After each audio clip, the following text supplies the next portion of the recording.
right, so Micah, the review for the nutrition for performance, I thought you did a very awesome job of talking about the three different types of pre-competition, during competition, and post-competition for focus and recovery, and especially in regards to the sustained performance in different fields, and really taking that into consideration with the electrolytes. And part of when I was a personal trainer, a lot of the things that you talked about were things that were great reminders and also pivotal in whatever the field was, whether it was equestrianism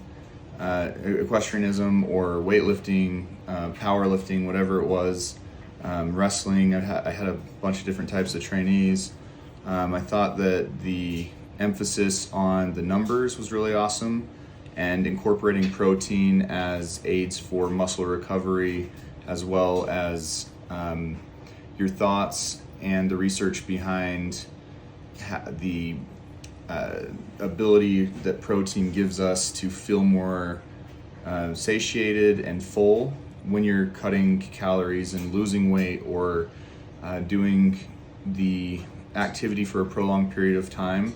And so the emphasis on carb loading strategies and hydration management was very instrumental in the argument, and I felt like the need for the sodium and potassium in addition to water, front loading the competition to have that sustained focus, and the carb intake, which I put in my notes, that brought up the mixing of different carb sources and not focusing on one, because I think a lot of athletes forget that. They're like, oh yeah, I'll just eat a big plate of pasta or whatever.